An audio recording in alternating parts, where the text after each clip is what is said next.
The following is an OPB original series. Oregon Experience is a production of OPB in partnership with the Oregon Historical Society.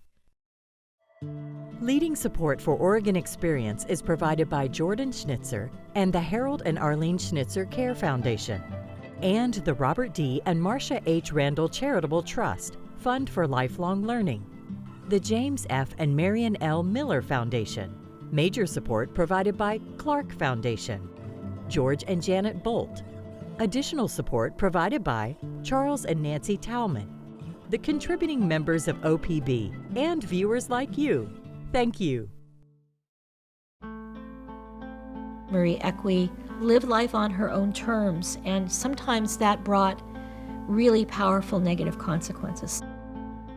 She provided abortions because women were often desperate. She was volatile when she was angry. She had, I think most people would call it a short fuse. She loved other women, and at the time that was something that was increasingly being labeled as deviant, sick, as ethically, morally wrong. She was very passionate in what she believed, causes she believed in, how the world should be. If Marie Equi wasn't around, the birth control movement in Portland would have looked different. The anti-war movement in Portland would have looked different. And the labor movement in Portland would have looked different, particularly for women. The U.S. Attorney for Oregon at one point said she's the most dangerous radical on the West Coast.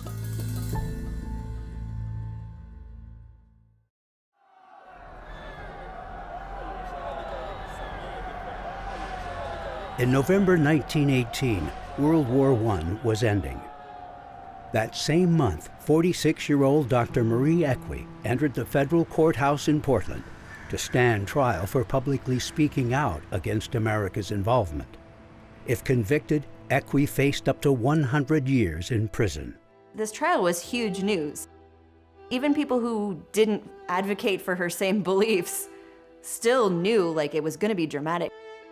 I think the trial was about punishing Marie Equi for being willing to be such a fierce defender of justice. She was challenging not only gender roles, but challenging the capitalist system. The federal government had Marie on trial for seditions, but stepping back, you could say it's really her whole life that was on trial. Born Marie Diana Equi in 1872, she grew up in the whaling town of New Bedford, Massachusetts. Her father was a stonemason from Italy. Her mother, immigrant Irish. Marie had 10 siblings, and before she was 10 years old, 3 of her siblings had died. And that had to affect her, plus seeing the effect that so many births had on her mother. The family lived close to the waterfront for a few years, so Marie would mingle with the wage workers and the guys on the docks. Some of her teachers were very impressed with her and saw an eagerness to study. She got recognized that she was very bright, very early back in New Bedford. But like many young girls at the time, Marie dropped out of high school and went to work in the textile mills to help support the family. Her future dimmed until a well-to-do school friend named Bessie Holcomb intervened. Bessie submitted an application for Marie to a seminary known for taking disadvantaged young ladies. Marie's desire, Bessie wrote, is to be a noble, helpful, well-educated woman. The school accepted Marie in 1889, and Bessie paid for 1 year's tuition. Then she saw her own future far from Massachusetts. The 1862 Homestead Act was drawing settlers west by offering free land. And that could be a man or a woman, a married person or single. This was giving women land ownership. Alone at first, Bessie staked her claim just outside the eastern Oregon town of the Dalles on the Columbia River. Marie didn't have any other options in New Bedford. And I imagine Bessie wrote letters to Marie and said, well, come join me. And in 1892, that's exactly what Miss Equi did. They were known for their pluck, as the word was in the newspapers, because the land was hard to work. It was very rocky. They had a small garden. It seemed to not be too controversial that the two of them were living together. But one summer day in 1893, Marie's explosive temper debuted. Bessie taught school at the Wasco Independent Academy in town. Her boss, O.D. Taylor, was a prominent but unpopular Baptist minister. He'd offered Bessie an extra $100 in her salary. Then he refused to pay her, and that outraged Marie. Marie went out and had a horsewhip, and she started pacing in front of O.D. Taylor's office. He only had one way out, which was the front door, and she knew that. So here's this 20-year-old woman stalking back and forth and yelling out to him and causing a commotion. Finally, he came out, and she whacked him with the horsewhip, and she chased him up the street. She was cheered on by the local people because he was a bit of a scoundrel. Even so, Marie was arrested and taken to the courthouse, where charges of assault and disturbing the peace were dropped. Newspapers near and far had a good story, the Dalles Chronicle declaring Equi a queen today. Together, the couple worked the homestead for the required 5 years. By then, Marie had set sights on a lofty goal. She would become a doctor. Marie Equi was a person who wanted to be financially secure. Her childhood taught her that women needed that. She knew she was not going to have a man in her life that was paying her way with anything. She had to be independent. She just knows, I work best in an environment where I'm in charge. In 1897, the couple chose San Francisco as their next destination. Marie found work in a restaurant, studied on her own, and eventually entered medical school.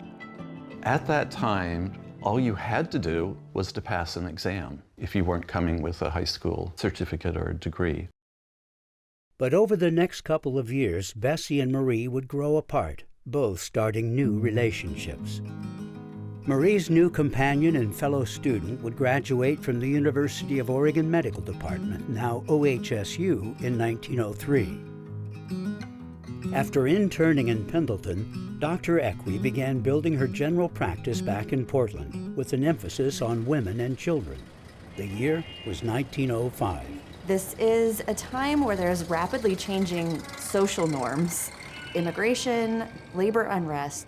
There's a lot of things going on that is changing the way the middle and upper class viewed the world and their role in it, of wanting to really replicate white middle class Christian values. And so a lot of progressive era activism was really about morality as much as it was about improving conditions for working people. During her early years in Portland, Equi joined the Progressive Party and actively involved herself in issues of the day. Called one of the brainiest women in Oregon, she worked for women's suffrage, aligning with voting rights pioneer Abigail Scott Duniway. And she was among the first to sign up for jury duty when Oregon women won the vote in 1912. But it was the 1906 San Francisco earthquake that would catapult Marie to celebrity status. When the San Francisco earthquake happened, she was one of the first volunteers to go down there and help. It was just her big heart. She got the attention of reporters. Here is this only woman doctor leaves her practice in Portland for the welfare of San Franciscans. And evidently there really was a medal that she received from the U.S. Army, which is ironic considering her relationship with the government in later years. But returning home, Equi's golden girl image quickly tarnished. In 1905, she'd met and fallen in love with 23-year-old Harriet Speckert, an heiress to the Olympia Brewing Company fortune. The Speckert family, they accused Equi of being after the family wealth, but it was all about money, and of course it was all about what clearly was a lesbian relationship and the scandal of that. So for a couple of years, they were living in the Nortonia Hotel, which became the Mark Spencer, and there was a rooftop garden restaurant. And Marie and Harriet would throw parties, dinner parties and drinking parties. And they had a big crowd. One more way she got to be well known. We know she loved other women. She was very much involved in supporting women, but she was romantically involved with them. The word lesbian was not used commonly at that time. Marie lived her life, and that was her declaration. You know, I think we have to be careful not to always look for where did she put it in writing? Where is it in an interview? I am a lesbian. Marie Equi was a doctor. She really identified as a doctor. She was nicknamed Doc. So therefore, when a medical need arose, she responded. Those needs included abortions, performed as part of her holistic approach to women's health. We know that she wanted very much to help working women, to help women in immigrant communities. She wanted to make sure that people had access to contraception, to abortion, regardless of what their job was or how much they made or who their family was. This was a really important part of her philosophy about all health care, all reproductive rights. At the time, Oregon and most states had laws restricting abortions. But in general, in the 1910s, prosecution didn't happen unless there was a death involved. I think she just said, I know it's against the law, but considering her clients, I think she figured she could get away with it because she provided abortions to the wives and the girlfriends of many prominent men in town. She had a great reputation for being safe. She was an excellent doctor, and she doctored to the poor, sometimes for nothing, and she doctored to the rich for a lot. If we think about her, she was able to be comfortable with and knew how to be a part of many different communities. She knew how to work within the system, and she was very successful with that. But during the summer of 1913, a strike at a Portland fruit cannery would radically alter Dr. Equi's view of the system. The women sorted cherries, and a lot of the cherries were rotten. And so they had to sort those out, and they got paid for the cherries that got to stay in. The women testified to working for only 5 to 8 cents an hour in filthy conditions.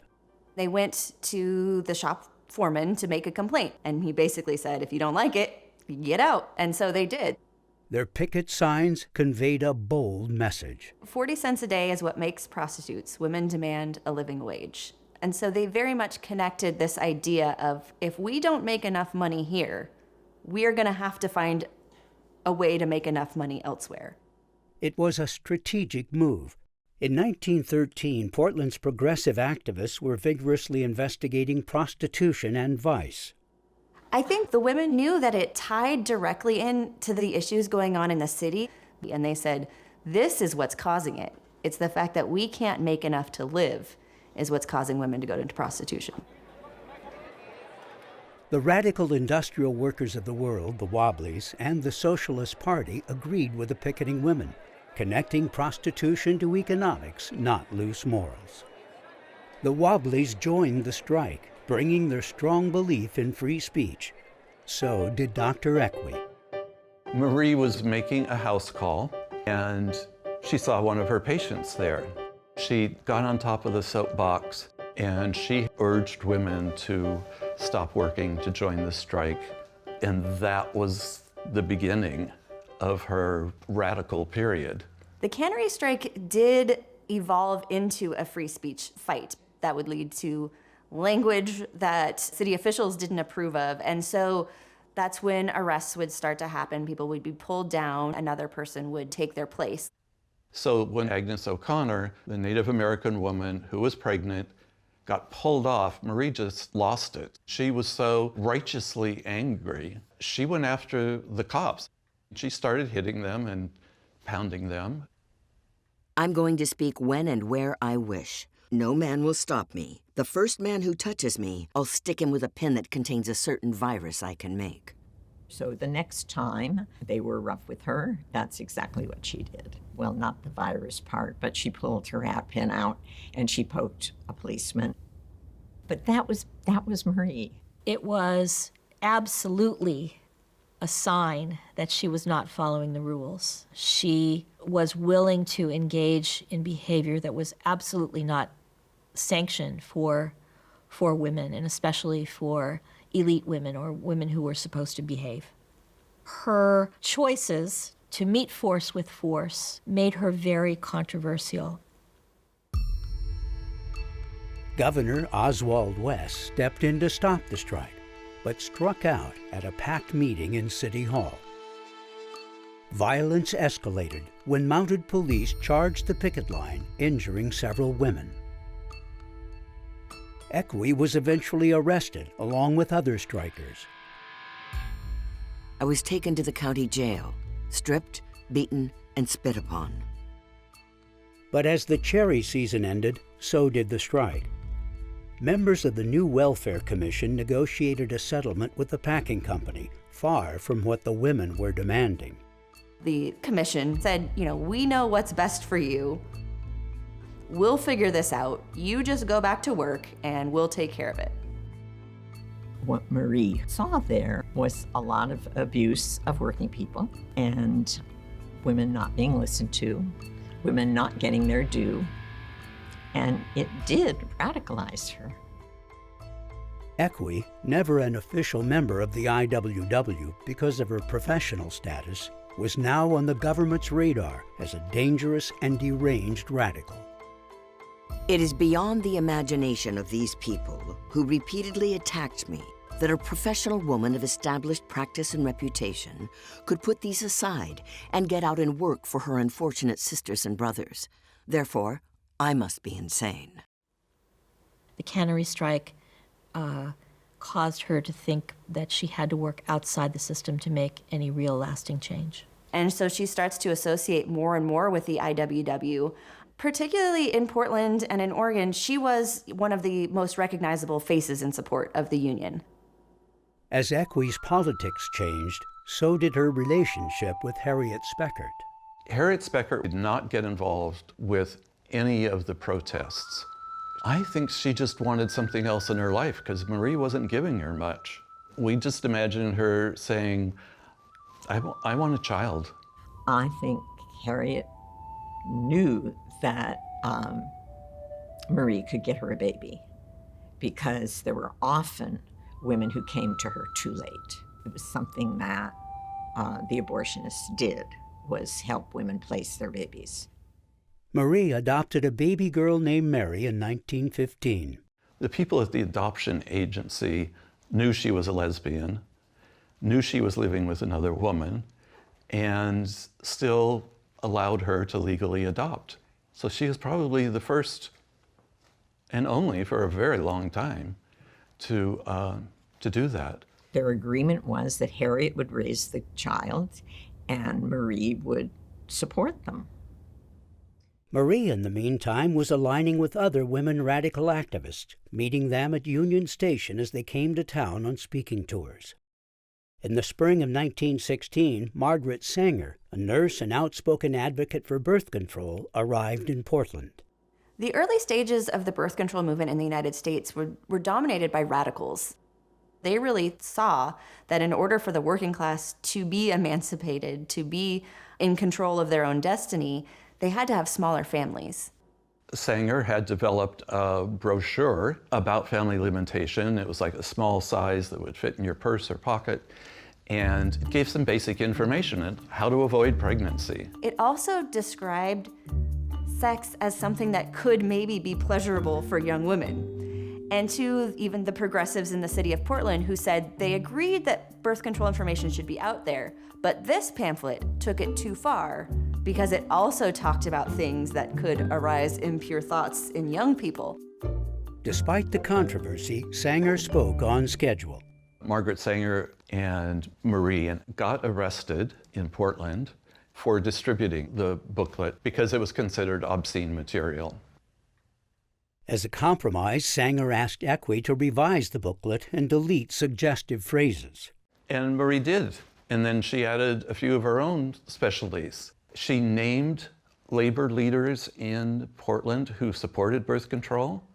And she was advising women about not being too eager to have children. Basically, she was saying, don't raise your sons to be cannon fodder. By 1916, the war in Europe was endangering U.S. neutrality. Marie Equi shared with many labor activists, with many political radicals, the idea that the United States was becoming involved in World War I for corporate profit, and not to make the world safe for democracy, as Woodrow Wilson would later claim. President Wilson began advocating preparedness as a first step towards mobilization. Preparedness parades across the country attracted thousands of participants, including Portland. Marie edged her car into the parade itself. She drove in with her car with a banner that says, "Prepare to die, working men." She was between two especially vigilant supporters of the war, and they blocked her car and started threatening her and pushing her around, and she fought back. There were agents of the Department of Justice and what became the FBI out here, and they sent reports back to Washington. So it did put her name out there. This is a troublemaker. She needs to be taken care of. This anti-war activism really kind of changed the trajectory and put her at risk of much more serious legal trouble than she had ever been in with her previous actions. In 1917, the U.S. entered the war. President Wilson signed the Federal Espionage Act, and the Sedition Act followed soon after. With these acts, basically, you could not say anything bad about the government or the flag or the military or the war. Any type of speech or writing that would go against any of that put you at risk. It was a very wide net. Newspapers covered who bought Liberty loans again and again and again, and printing people's names and addresses who did not. So this is a very public performance of what it meant to be loyal and patriotic. The term at the time was 100% Americanism. The patriotic fervor failed to silence Equi. When she gave these speeches at the IWW Hall, there were wobblies in the audience, but there were also spies. They went and reported what she had said, that she had called members of the military scum at this event. She never denied her anti-war views or that she did give these speeches, but she did deny that particular statement. Of course, it wasn't recorded, but there were two agents there who wrote down some of what she said, or they said she said, and it's not clear. I mean, their job was to be there and to get the goods on Marie. They got her.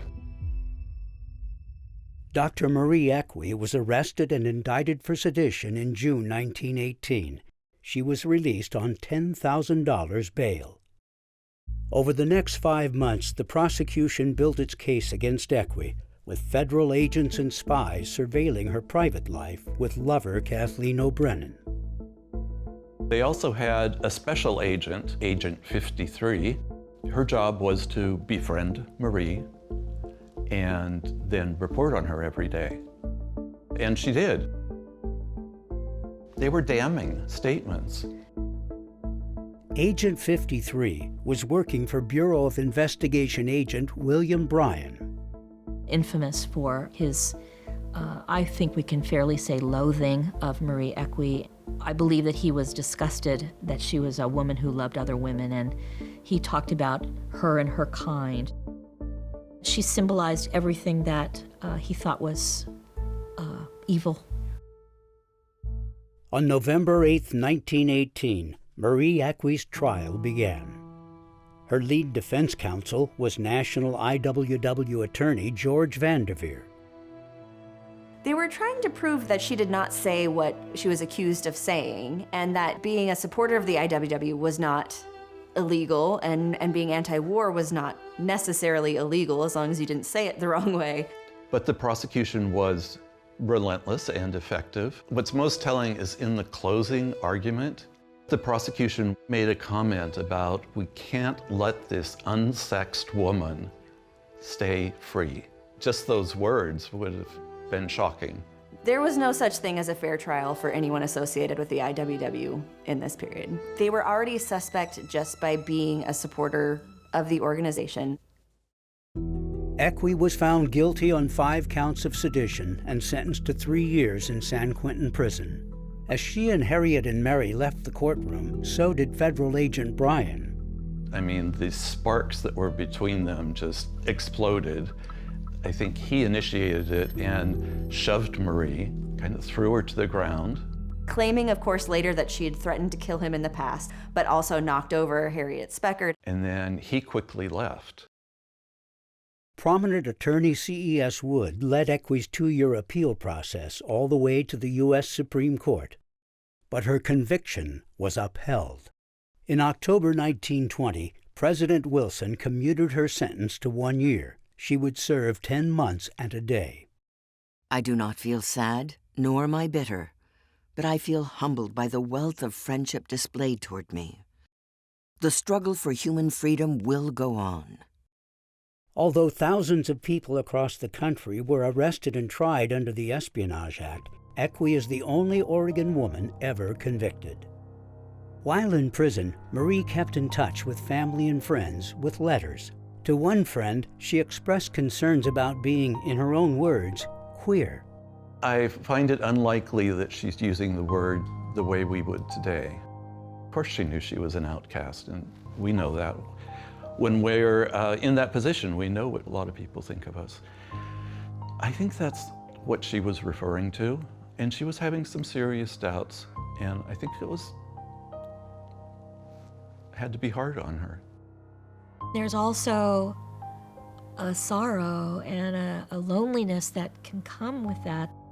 She may not have been glad that she showed that to us, but I'm grateful for it because it's hard to be, to always be fierce. Marie's friend wrote back, "It is a fact that you have dared to do the unestablished thing, and therefore the unapproved, that you are looked upon as queer." He assured her, "You are perfectly sane, though perhaps unusually out of the ordinary." In 1921, Dr. Equi returned home. Harriet Speckert died a few years later, and Mary came to live with Marie. A heart attack would slow Equi down in 1930. From then on, she lived a quiet life, as her nurse in later years remembered. She lived many, many years in her home with only appointments with friends. She always sat in this tapestry rocker. She sat there like a queen with her white hair. She was interested in young people and interested in helping them. She really isn't a large public figure at that point. Even though she does end up living with one of the other most famous IWW women, Elizabeth Gurley Flynn, it's during a period in both of their lives where they're not the center of agitation or the center of radicalism anymore.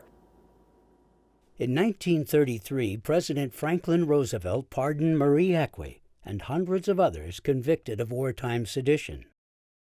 A year later, local newspapers recognized her lifelong support of labor during the 1934 maritime strike, one of her last public appearances.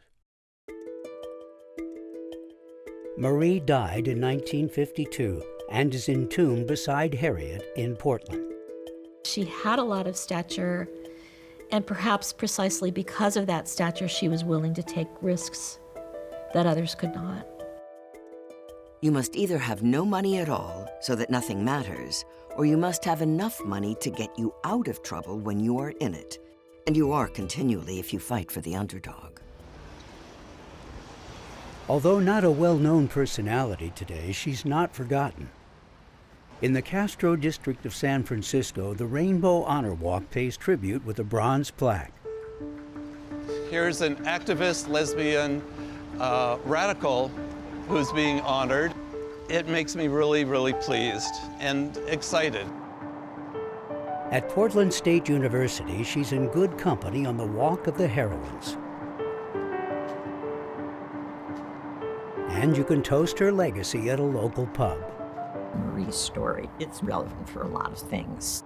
Labor rights, women's rights, abortion rights, gay rights, people speaking up for what they believe in, people standing up for what they believe in. She fought for so many things that she didn't have to fight for. She knew that what she was advocating for was important to improve people's lives. She didn't need to put a label on herself because she was living her life the way she wanted to and the way in her mind she should. She was one of a kind. There's more about Marie Equi on Oregon Experience Online. To learn more, visit opb.org.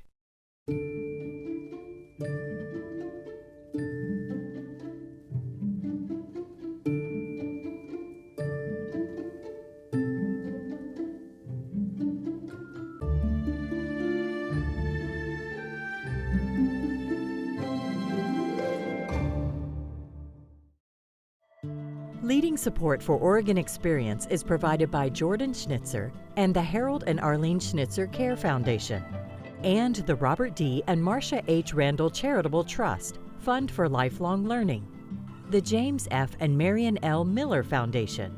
Major support provided by Clark Foundation, George and Janet Bolt.